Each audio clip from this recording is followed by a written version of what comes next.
Capítulo 5 de la investigación con Francisco Contreras Pérez, capítulo final. Vamos a terminar su historia y retomamos por donde nos quedamos en el capítulo anterior, con que había sido capturado en el cortijo vaquerizo de Sierra Morena. Cuando subí el vídeo y estuve recorriendo esos parajes de Sierra Morena, intentando buscar ese cortijo, yendo a San Esteban del Puerto, uno de los pueblos de allí donde fue detenido, me llegó un mensaje de su nieta, de Mari Carmen García Contreras, y me contó lo siguiente. Había cosas que se quedaban un poco ahí colgadas y ahora yo por lo menos estoy atando muchos cabos. Con respecto a lo del cortijo y cuando lo capturaron los guardias civiles, eso sí que siempre mi abuela Carmen había contado que iba bajando por la sierra con el compañero y tal, y que un hombre pues los vio que iban exhaustos y demás y les ofreció darles de comer en su casa, en un cortijo y tal, y que bueno, pues como muy hospitalario el señor, ellos fueron.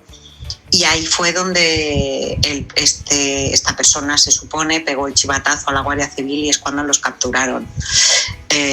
Bueno, eso es lo que siempre mi abuela nos explicaba. Como vemos, el testimonio oral encaja perfectamente con la historia del cortijo, donde el 1 de agosto de 1942, tanto Juan como Francisco, los escapados de la cárcel de Santa Rita de Madrid, fueron capturados. Pero después de esta captura sus destinos fueron bastante diferentes. Francisco fue enviado hasta Canarias y Juan a la prisión de Villacarrillo y después a la de Chinchilla. De Canarias lo enviarán a Jaén porque tendrá que declarar ante un tribunal el hecho de haberse escapado de la cárcel y haberse unido a un grupo de maquis. Por eso se le sumarán otros 7 años más de condena. Realmente luego no acaba cumpliendo todos esos años de condena porque al final le dan la libertad condicional en el 52 y al tener buen comportamiento le acaban concediendo la libertad definitiva. Pero bueno, por escaparse de la cárcel, por haber participado en el grupo de los maquis, el tribunal militar de la época pues tuvo que condenarlo más años. Hagamos un recopilatorio de las prisiones por las que pasó Francisco, desde que lo capturan en el cortijo vaquerizo hasta que declara en el tribunal militar de Jaén. Pues bueno, desde el 1 de agosto del 42, que es cuando es pillado en el vaquerizo, hasta el 27 de enero del 43, cumple condena en la prisión provincial de Jaén. Se había escapado y había sido capturado en Jaén, pues va a la prisión de Jaén. Ahora bien, el 27 de enero del 43 es enviado a Las Palmas de Gran Canaria y allí estará un par de meses hasta el 22 de marzo del 43 cumpliendo condena. El 22 de marzo del 43 lo envían al puerto de Santa María de Cádiz y en el puerto de Santa María estará hasta el 10 de julio de ese mismo año. Y desde el 10 de julio del 43 hasta el 9 de marzo del año siguiente, del 44, estará en la prisión provincial de Jaén, teniendo en cuenta que en febrero del 44 es cuando declara y comparece ante el juez. Después de eso, vuelve a ser enviado a la prisión de Granada, sí, a esa cárcel en la que empezó su condena en el 39, vuelve a ser enviado. Y estará ahora no un par de meses como fue el inicio, sino que ahora cumplirá unos cuantos años, estando concretamente desde marzo del 44 hasta 1948, que lo vuelven a enviar a Madrid, pero esta vez por un motivo urgente, una operación de rodilla. Y sí, a pesar de ser un preso político, esta intervención quirúrgica se realizó. Francisco fue trasladado al Hospital Penitenciario de Madrid y allí le operaron de su rodilla derecha. Pero, para que esta operación se pudiese realizar, le pidieron una hoja de filiación política en la cual no podía constar ni que era comunista y tenía que ir acompañada de informes de buena conducta. Como Francisco era socialista y tenía buenos informes de conducta, pues al final lo trasladaron y lo operaron. Bastante curioso. Tras ser operado de la rodilla, vuelve a ser ingresado a Granada, de Granada vuelve a ser ingresado a Jaén y de Jaén acaba en el puerto de Santa María, su última cárcel, quedando del siguiente modo su recorrido penitenciario completo. Desde el 7 de mayo del 39 hasta el 6 de julio del 39, por primera vez estamos en la prisión provincial de Granada. Desde el 6 de julio del 39 hasta el 31 de julio del 40 estamos en la prisión de Guadix, también en Granada. Desde el 31 de julio del 40 hasta el 28 de mayo del 42 estará en la prisión de León, en Astorga. Desde el 28 de mayo del 42 hasta el famoso 20 de julio del 42 es cuando cumple condena en la prisión de Santa Rita de Madrid. Desde el 20 de julio del 42 al 1 de agosto es su fuga de la cárcel y su captura en el vaquerizo. El 1 de agosto del 42 hasta el 27 de enero del 43 es cuando ha sido capturado e ingresado en la prisión de Jaén. Desde el 27 de enero del 43 hasta el 22 de marzo del 43 está en la prisión de Las Palmas de Gran Canaria. Desde el 22 de marzo del 43 hasta el 10 de julio del 43 cumple condena en la prisión del puerto de Santa María de Cádiz. Del 10 de julio del 43 hasta el 9 de marzo del 44 de Cádiz se traslada a Jaén, aquí es cuando comparece ante el juez. Desde el 9 de marzo del 44 hasta el 26 de abril del 48, todos esos años los pasa en la prisión de Granada, que creo que es la que más años pasa de todas. Aquí ahora es cuando va a su operación de rodillas, pasando desde el 26 de abril del 48 hasta el 27 de mayo del 48, casi un mes en Madrid, en el Hospital Penitenciario Eduardo Aunós. Desde el 27 de mayo del 48 al 11 de junio del 48 se le traslada de Madrid a Granada, un trayecto de unos 11 días aproximadamente. El 11 de junio del 48 hasta febrero del 50 reingresa en esta prisión de Granada otros 2 años. Efectivamente es la prisión en la que más tiempo estuvo. Desde el 16 de febrero del 50 al 29 de julio del 50, por algún motivo se va un par de meses a Jaén. Un par de meses no, febrero, marzo, abril, mayo y julio. 5 meses a Jaén. Y desde esta prisión de Jaén se va al puerto de Santa María, donde desde el 29 de julio del 50 hasta el 8 de agosto del 53 cumple totalmente su condena en esta prisión del puerto de Santa María. Realmente sale de la cárcel algo antes porque gracias a su hermano José Contreras Pérez, que lo patrocinó para que le dieran la libertad condicional, en marzo del 51 firma este documento y acaba teniendo la condicional el 21 de abril de 1952.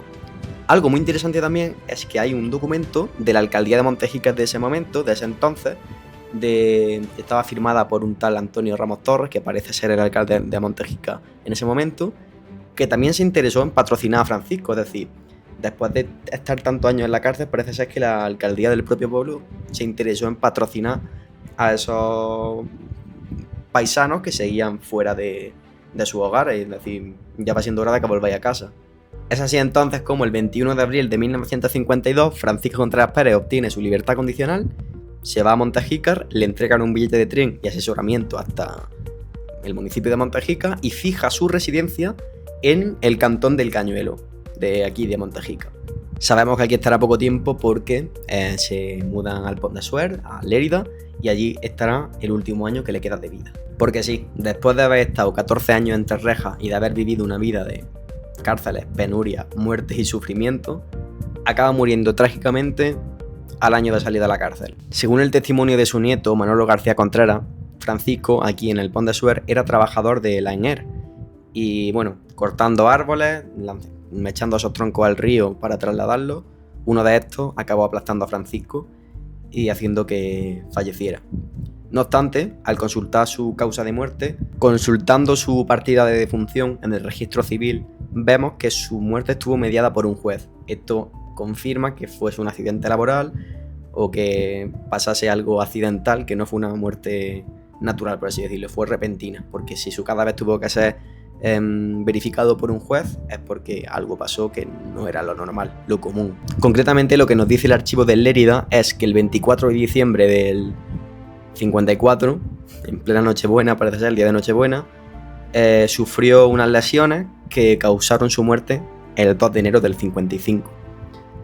Para saber exactamente qué fue lo que pasó, he tenido que solicitar expresamente ver esa carta orden del juez de la autopsia. Lo que pasa es que es un documento privado, íntimo, y no sé si me darán acceso. Yo por mi parte lo he solicitado a ver qué fue lo que realmente le ocurrió a Francisco. No sé si me darán ese acceso a la solicitud, pero bueno, lo que sí podemos determinar es que salió de la cárcel y tristemente al año murió. Y encima las lesiones fueron ocurridas el día de Nochebuena. Por mi parte eso ha sido todo. Esto ha sido la investigación de la vida de Francisco Contreras Pérez, mi tío bisabuelo político. Me ha hecho mucha ilusión saber que esta historia ha podido llegar a todos sus nietos. Para mí me llena de satisfacción haber podido rescatar esa historia y decir que toda la información al detalle, porque al final los vídeos cuentan por encima, lo que son a modo de divulgación. La información tal cual de todos los archivos y de todas las causas la detallo en una página web que aún estoy terminando. Para este domingo la tendré, para este domingo 16. Ahí se puede consultar todo mucho más al detalle, mucho más elaborado, mucho más... Bueno, pues al final yo aquí en los vídeos me siento a hablar un poco de la historia y la cuento a modo divulgativo, pero ahí en la página web pues está redactado de una forma más histórica y más cronológica. Lo digo porque, bueno, igual hago un vídeo ya cuando esté todo terminado y presentando la web o algo, pero decís que lo que voy a presentar realmente al concurso es esa página web, que es donde se detalla todo históricamente. Lo dicho, por mi parte yo ya voy concluyendo. Me da mucha pena no haber tenido una fotografía de Francisco, poderle haber puesto cara después de haber conocido toda su historia, de haber pasado tantas horas con él, porque al final leer toda su historia, todo su archivo, es pasar en cierto modo tiempo con él, y me da pena no poder ponerte cara, Francisco. Pero bueno, tu historia ya está sacada del olvido, tus nietos ya conocen tu historia.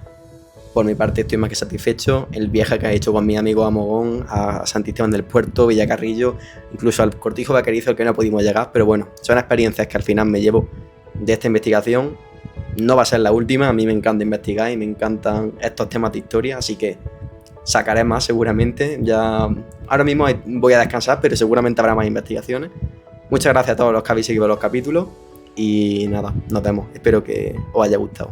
De todos modos, seguramente durante los próximos meses siga encontrándome con más pistas y más historias de Francisco, así que puedo hacer un capítulo extra en el caso de cuando descubra su real causa de muerte, o si descubro algo más sobre su grupo de Amaki, o si descubro algo más de alguna prisión.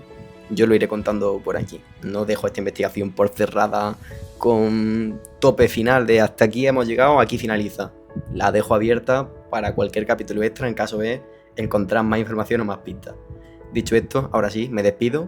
Nos vemos en la próxima. Muchas gracias por ver.